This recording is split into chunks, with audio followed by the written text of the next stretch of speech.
Hello everyone. आज की video में हम लोग करने वाले हैं त्रिभुज के सूत्र। त्रिभुज के जो सूत्र होते हैं जो क्वेश्चंस में अप्लाई होते हैं उसको हम लोग जानेंगे। और देखिए, इससे पहले वाली वीडियो में मैंने आपको जो है वृत्त के सूत्र बताया था। वृत्त जो चैप्टर होता है उसमें जो भी आपका वृत्त से रिलेटेड फॉर्मूले यूज होते हैं वो मैंने आपको करा दिया था। तो यदि आप नहीं देखे हैं तो वो वीडियो जाकर के देख सकते हैं, चैनल पे जाकर के डिस्क्रिप्शन में भी लिंक दिया हुआ है। और आज हम लोग अब करेंगे त्रिभुज के सूत्र। तो सबसे पहला जो आपको ध्यान रखना है, सबसे पहली बात जो याद रखना है, त्रिभुज जिसे इंग्लिश में क्या कहते हैं, ट्राइंगल। ट्राइंगल, ठीक है। अब देखिए, सबसे पहला जो बात आपको ध्यान रखना है कि त्रिभुज के कोणों का योग, मतलब यदि आप किसी भी त्रिभुज के तीनों कोण को जोड़ेंगे, ठीक है, तो कितने डिग्री का कोण बनता है। तो एकदम बिल्कुल बेसिक सा क्वेश्चन है, 180 डिग्री का। इसका मतलब ये है कि आप कोई भी त्रिभुज बना लीजिए। जैसे यहाँ पे मैं एक त्रिभुज बनाता हूँ, आप कोई भी त्रिभुज बना लीजिए, कैसा भी त्रिभुज बना लीजिए। जैसे मैं एक यहाँ पे त्रिभुज बनाया, ठीक है, और इसके तीन कोण हैं, एक कोण है ए, एक कोण है बी, एक कोण है सी। जब आप इसके तीनों कोण को जोड़ेंगे तो कितने डिग्री का कोण बनेगा, 180 डिग्री का। ना तो 180 से छोटा बनेगा ना 180 से बड़ा बनेगा, 180 डिग्री का ही कोण बनेगा। तो याद रखना है कि त्रिभुज के कोणों का योग कितना होता है, 180 डिग्री। इस पे भी सवाल आ जाते हैं। जैसे क्या करेगा, आपको एक त्रिभुज दे देगा, दो कोण दे देगा और पूछेगा तीसरा बताइए कि कितना होगा, ठीक है। चलिए अब आगे देखते हैं। अगला जानना है हमें त्रिभुज का क्षेत्रफल। यदि कोई त्रिभुज है और यदि हमें उसका क्षेत्रफल निकालना है, क्षेत्रफल मतलब एरिया, ठीक है। त्रिभुज का क्षेत्रफल मतलब area of A triangle, area of a triangle. तो आपको अगर किसी ट्राइंगल का एरिया निकालना है तो उसके लिए हम लोग कौन सा फॉर्मूला लगाएंगे। तो याद रखना है कि जब भी आपको ट्राइंगल का एरिया निकालना रहेगा तो हमें ये फॉर्मूला लगाते हैं 1/2 हाफ गुने आधार गुने ऊंचाई, आधार गुने ऊंचाई। लेकिन यहाँ पे मैं आपको एक बात बता दूँ, देखिए अलग अलग त्रिभुज में अलग अलग त्रिभुज होते हैं ना, तो त्रिभुज के क्षेत्रफल निकालने का अलग अलग फॉर्मूला होता है। लेकिन ध्यान रखना है, यदि आपको कोई ऐसा त्रिभुज दिया हुआ है जिसमें आधार और ऊंचाई दिया हुआ है, ठीक है, तो आपको यही फॉर्मूला लगाना है त्रिभुज का क्षेत्रफल निकालने का, 1/2 गुने आधार गुने ऊंचाई, ठीक है। ऐसे भी कंडीशन आएंगे जब आपके सामने जो है कुछ ऐसे त्रिभुज दिखेंगे जिसमें ऊंचाई नहीं दिया हुआ है, तब उसके लिए हम लोग अलग फॉर्मूला यूज करते हैं। फिलहाल भी याद रखिए कि त्रिभुज का क्षेत्रफल निकालना है जब यदि किसी त्रिभुज में आधार और ऊंचाई दिया हुआ है तो यही फॉर्मूला लगाना है, हाफ गुने आधार गुने ऊंचाई।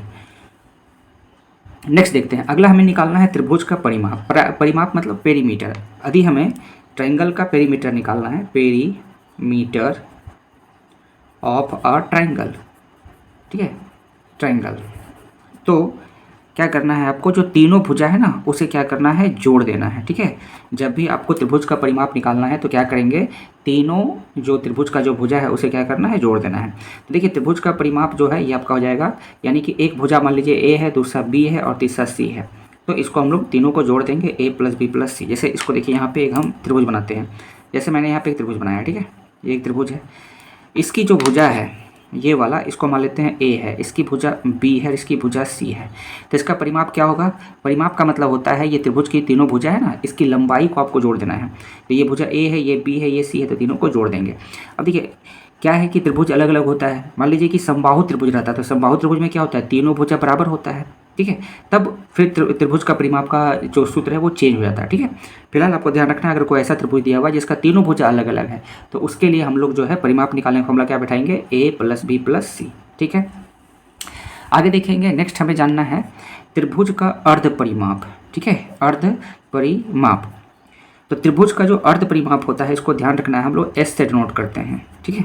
मतलब यदि कोई त्रिभुज है, जैसे ये यहाँ पे देखिए एक त्रिभुज है और इसकी भुजा क्या है, ए बी सी, तो इसका जब हमें अर्ध परिमाप निकालना रहेगा यानी कि एस निकालना रहेगा, तो आपको क्या करना है, ये तीनों जो भुजा है यानी ए प्लस बी प्लस सी, तीनों को जोड़ देना है और 2 से आपको भागा लगा देना है, तो आपका त्रिभुज का अर्ध परिमाप निकल जाएगा। और त्रिभुज का अर्ध परिमाप को किससे नोट करते हैं, एस से दिखाते हैं, ठीक है।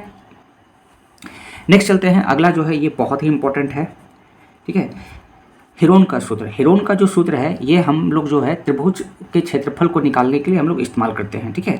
अब देखेंगे ये सूत्र जो है कब लगता है, हेरोन का सूत्र, ठीक है, त्रिभुज का क्षेत्रफल निकालने के लिए। अभी तो मैंने आपको बताया कि त्रिभुज का क्षेत्रफल निकालने का ये फॉर्मूला होता है, हाफ गुने आधार गुने ऊंचाई। लेकिन यदि आप ध्यान से सुने होंगे तो मैंने ये भी बताया था कि ये जो सूत्र है वो सभी त्रिभुज में नहीं लगेगा, ये तब लगेगा जब कोई आपके पास ऐसा त्रिभुज दिया हुआ है जिसमें आधार और ऊंचाई दिया हुआ है, ठीक है, तभी ये सूत्र लगता है, ठीक है, बस। अब देखिए, अगर यदि मान लेते हैं कि मेरे पास कोई ऐसा त्रिभुज है जिसमें ऊंचाई नहीं दिया हुआ है, ठीक है, बल्कि तीनों भुजा दिया हुआ है। जैसे यहाँ पे मैं एक त्रिभुज बनाता हूँ, ठीक है, जैसे ये एक देखिए त्रिभुज है, एक त्रिभुज है, ये त्रिभुज है, इसका नाम देते हैं ABC। अब इस त्रिभुज की जो तीनों जो भुजा है, ठीक है, वो दी हुई है। मान लीजिए ये भुजा दिया हुआ है A, दूसरा भुजा दिया हुआ है ये B, और तीसरा भुजा दिया हुआ है C। यहाँ पे ऊंचाई नहीं दिया हुआ है, तो ऊंचाई नहीं दिया हुआ है तो हम ये फॉर्मूला तो लगा नहीं सकते हैं, क्योंकि त्रिभुज का क्षेत्रफल निकालने का तो ये भी फॉर्मूला होता है। तो ये तब लगता है जब आधार और ऊंचाई दिया रहेगा तब। तो ऊंचाई तो इसमें यहाँ पे है नहीं, इसमें देखेंगे इस कंडीशन में क्या है, ऊंचाई तो यहाँ पे नहीं दिया हुआ है। तब इस कंडीशन में आपको जो है हेरोन का सूत्र लगाना है इस त्रिभुज का क्षेत्रफल निकालने के लिए। और हेरोन का सूत्र निकालने का फॉर्मूला होता है, आपको सबसे पहले एक बड़ा सा रूट देना है, ठीक है। इसके बाद यहाँ पे S लिखना है। अब ये S क्या है, S मतलब ये त्रिभुज का अर्ध परिमाप। और अर्ध परिमाप कैसे निकलेगा, अभी जस्ट ऊपर मैंने बताया कि जो त्रिभुज दिया रहेगा उसके तीनों भुजा को जोड़ के 2 से भागा लगा देंगे, यानी कि पहले S यहाँ पुट करेंगे, फिर देखिए S माइनस A लिखेंगे, फिर S माइनस B लिखेंगे, और फिर S माइनस C लिखेंगे। ये है आपका हेरोन का सूत्र, यानी कि त्रिभुज का क्षेत्रफल निकालने का फॉर्मूला। S मतलब देखिए ये जो तीनों भुजा है ना, इसको जोड़ेंगे 2 से भागा देंगे तो आपका S आ जाएगा। फिर S में से पहली भुजा को घटाना है, फिर S में से दूसरी भुजा को घटाना है, फिर S में से तीसरी भुजा को घटाना है, इसको सॉल्व करना है, आपको इस त्रिभुज का क्षेत्रफल निकल जाएगा। तो देख सकते हैं यहाँ पे ऊंचाई नहीं था, फिर भी हम लोग त्रिभुज का क्षेत्रफल निकाल सकते हैं इस फॉर्मूला से। तो ये बहुत ही आपका काम का फॉर्मूला है, हेरोन का सूत्र से कहते हैं। तो ये बिल्कुल आपको याद रखना है, हेरोन का सूत्र क्या होता है, रूट अंडर रूट देना है, फिर S into S minus A, फिर ब्रैकेट S माइनस B, फिर ब्रैकेट के अंदर S माइनस C। तो ये आपका निकल जाएगा, ठीक है। चलिए अब आगे चलते हैं। वीडियो अच्छा लग रहा है तो लाइक कीजिए, शेयर कीजिए, और चैनल को जरूर से जरूर सब्सक्राइब कर लीजिए। नेक्स्ट देखते हैं, अगला है समबाहु त्रिभुज का परिमाप निकालना है। सबसे पहले समझ लेते हैं समबाहु त्रिभुज क्या होता है। तो समबाहु त्रिभुज इसे इंग्लिश में क्या कहते हैं, इक्विलेटरल ट्रायंगल। Equilateral triangle. तो इक्विलेटरल ट्रायंगल का हमें क्या निकालना है, परिमाप निकालना है, ठीक है। तो समबाहु त्रिभुज किसे बोलते हैं, ऐसा त्रिभुज जिसकी तीनों भुजा बराबर हो। मान लीजिए हमारे पास कोई ऐसे त्रिभुज है, मान लीजिए कि यहाँ पे मैं एक त्रिभुज बनाता हूँ, ठीक है, ये एक त्रिभुज है, नाम देते हैं इसका ABC। अब इसकी तीनों भुजा बराबर है, यानी कि ये भुजा जितनी लंबी है उतनी ये है और उतनी ही ये है, तीनों आपस में इसकी लंबाई बराबर है, तो इसे ही कहते हैं समबाहु त्रिभुज। यदि इसका हमें परिमाप निकालना है, अभी मैंने आपको ऊपर बताया परिमाप का क्या मतलब होता है, त्रिभुज के जो तीनों भुजा है इसकी लंबाई का योग। तो देखिए अगर इसकी भुजा को हम मान लेते हैं A, ये वाला जो भुजा है ये A है, ठीक है, तो ये भी कितना होगा, A ही होगा, ये भी कितना होगा, A ही होगा, है कि नहीं है, ठीक है। तो इसका जो परिमाप निकालेंगे तो क्या बनेगा फॉर्मूला, 3A। अभी देखिए ये बात मैंने आपको यहाँ भी बताया था कि जब भी आपको त्रिभुज का परिमाप निकालना रहेगा तो क्या करना है, तीनों भुजा को जोड़ना है। तो अब देखिए यहाँ पे त्रिभुज तो अलग अलग तरह का होता है। मान लीजिए ऐसा त्रिभुज दिया हुआ जिसका तीनों भुजा अलग अलग है, तब हम क्या करेंगे, A plus B plus C formula लगाएंगे। लेकिन यदि ऐसा त्रिभुज दिया हुआ है जिसकी तीनों भुजा एक ही है, तीनों की लंबाई एक ही है, उसे कहते हैं समबाहु त्रिभुज। तो कुछ नहीं करना है, जो भुजा दिया रहेगा ना उसको 3 से बस गुना कर देना है, इसका परिमाप निकल जाएगा, ठीक है। अब देखिए आगे का हम लोग फॉर्मूला देखेंगे नेक्स्ट पेज में। तो नेक्स्ट पेज में चले उससे पहले आपसे रिक्वेस्ट है कि यदि आप हमारे चैनल पर नया हैं तो चैनल को जरूर से जरूर सब्सक्राइब कीजिए, ठीक है। और वीडियो अच्छी लगेगी तो लाइक कीजिए और शेयर कीजिए। आपको इसी प्रकार से जो है मैथ से रिलेटेड कंटेंट मिलता रहेगा। और वीडियो अभी खत्म नहीं हुआ है, अभी हम लोग आगे और भी फॉर्मूला देखेंगे जो कि बहुत ही इंपॉर्टेंट है। तो चलिए आगे चलते हैं। तो अब अगला देखेंगे, अगला हम लोग को जानना है समबाहु त्रिभुज का क्षेत्रफल। अभी जस्ट मैंने आपको बताया कि अलग अलग त्रिभुज होते हैं और सभी त्रिभुज के क्षेत्रफल निकालने के अलग अलग सूत्र होते हैं। तो अब देखेंगे यदि समबाहु त्रिभुज है, समबाहु त्रिभुज, ठीक है, समबाहु त्रिभुज का क्या निकालना है, क्षेत्रफल। तो यानी कि एरिया ऑफ, और अभी मैंने आपको बताया कि समबाहु त्रिभुज को अंग्रेजी में क्या बोलते हैं, इक्विलेटरल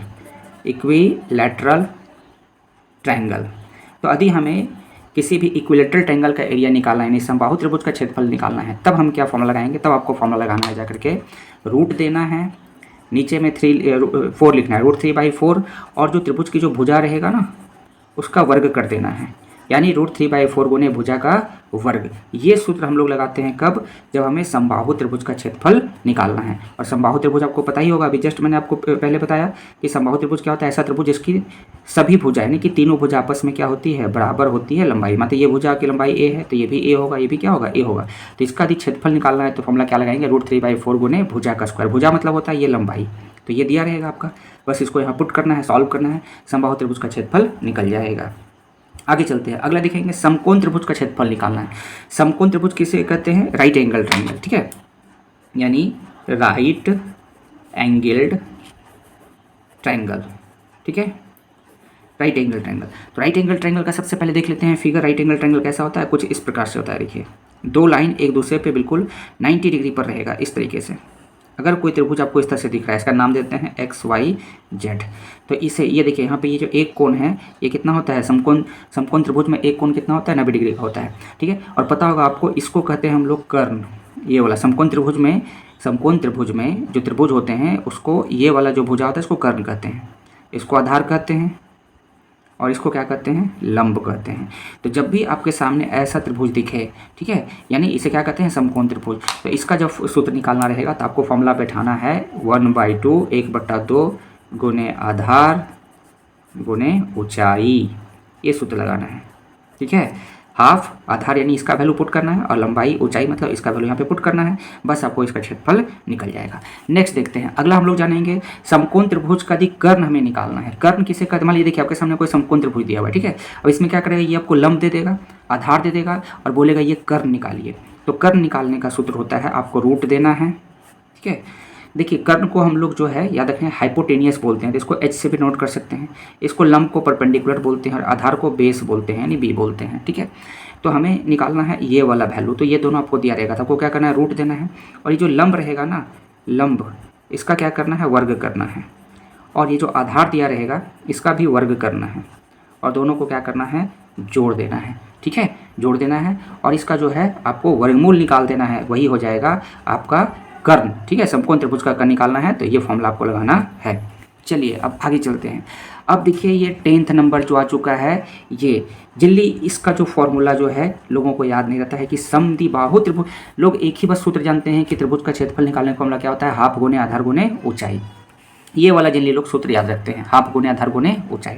लेकिन जब उनके सामने अलग अलग त्रिभुज आ जाता है, जैसे समबाहु त्रिभुज आ गया, तब भाई ये फॉर्मूला इसमें नहीं लगेगा। इसका क्षेत्रफल निकालना है तो √3/4 गुने भुजा का स्क्वायर निकालना है, जब भी आपके सामने कोई समबाहु त्रिभुज आवे। इसी तरह से जब समकोण त्रिभुज आएगा तब ये लगेगा, ये समकोण त्रिभुज के लिए है, ठीक है। लेकिन अब देखेंगे अगर हमारे सामने समद्विबाहु त्रिभुज आ जाता है, समद्विबाहु त्रिभुज किसे बोलते हैं, ऐसा त्रिभुज जिसकी दो भुजा बराबर हो। देखिए द्विबाहु, बाहु मतलब भुजा और सम मतलब समान, दो भुजा इसमें बराबर रहेगा, ठीक है। इसे हम लोग इंग्लिश में बोलते हैं आइसोसेलेस ट्रायंगल, ठीक है, आइसोसेलेस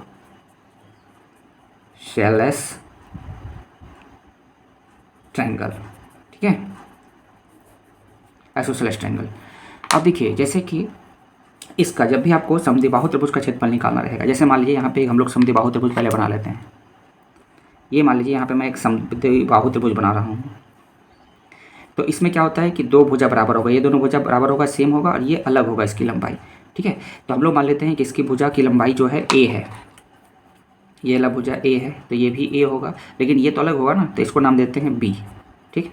तो इसका जब भी समद्विबाहु त्रिभुज का क्षेत्रफल निकालना रहेगा तब जा करके आपको जो है फॉर्मूला लगाना है। देखिए सबसे पहले ये भुजा को लिखना है यहाँ पे b, इसको 4 से डिवाइड करना है, b/4, फिर रूट देना है और इसके अंदर ये जो भुजा है, जो दोनों बराबर भुजा है, इसको 4 से गुना कराना है और इसका स्क्वायर निकालना है, ठीक है। और फिर जो ये जो अलग जो भुजा है इसको यानी b/4 √4a² - b², ये आपको फॉर्मूला याद रखना है, ठीक है, समद्विबाहु त्रिभुज का क्षेत्रफल निकालने का, ठीक है, ठीक है।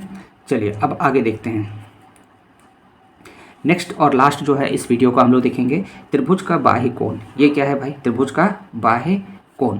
तो यहाँ पर देखेंगे एक कॉन्सेप्ट हम लोग सीखेंगे जो कि त्रिभुज में यूज करते हैं। मान लीजिए यदि आपके सामने कोई त्रिभुज है, ये देखिए एक त्रिभुज है, ठीक है, इसका हम लोग नाम देते हैं ABC। यदि हम लोग किसी त्रिभुज के कोई भी आप एक भुजा को बढ़ा देते हैं, जैसे मान लीजिए मैंने ये BC को ये यहाँ पे बढ़ा दिया, ये यहाँ तक D तक, ठीक है। एक भुजा को जब हम लोग बढ़ाएंगे तो बाहर में देखिए कोण बना यहाँ पे, ठीक है, ACD, इसे कहा जाता है त्रिभुज का बाह्य कोण, एक्सटीरियर एंगल। तो हमेशा ध्यान रखना है कि जो एक्सटीरियर एंगल होगा ना, इसके अपोजिट में, इसके उल्टे में, ठीक है, इसके उल्टे में जो दो कोण होंगे, ये कोण और ये कोण, इसके योग के बराबर होता है। तो त्रिभुज का जो बाह्य कोण होता है इसके उल्टे में, विपरीत में, इसके उल्टे में जो दोनों कोण हो गए ना उसके सम के बराबर होता है इसका वैल्यू। कहने का मतलब है अगर देखिए ये मान लीजिए दिया हुआ है 60 डिग्री ये एंगल, ये दिया हुआ है 50 डिग्री, और आपसे पूछेगा बताइए कि ये ला कोण नहीं पूछेगा, बाहर ला पूछेगा ये ला, तब इसका जो वैल्यू होगा ये दोनों को जोड़ के होगा, तो 60 और 50 करेंगे तो ये वैल्यू कितना आएगा इसका 110 डिग्री। इसे ही हम लोग कहते हैं त्रिभुज का बाह्य कोण, ठीक है। तो ये त्रिभुज का बाह्य कोण, इसमें इस तरह से आपको सवाल पूछा जाएगा तो याद रखना है, ठीक है। तो ये था, अभी हम लोगों ने जो है त्रिभुज से रिलेटेड जितने भी इंपॉर्टेंट जो सूत्र थे, फॉर्मूले थे, उसको मैंने आपको बताया। ठीक है, अगली वीडियो में हम लोग एक और टॉपिक के साथ मिलेंगे। तो अगली वीडियो की नोटिफिकेशन आपको सबसे पहले मिले, इससे पहले चैनल को जरूर से जरूर सब्सक्राइब कर लीजिए, और वीडियो अच्छी लगेगी तो लाइक कीजिएगा और शेयर कीजिएगा और कमेंट करके भी बताइएगा। ठीक है, तो वीडियो देखने के लिए थैंक यू।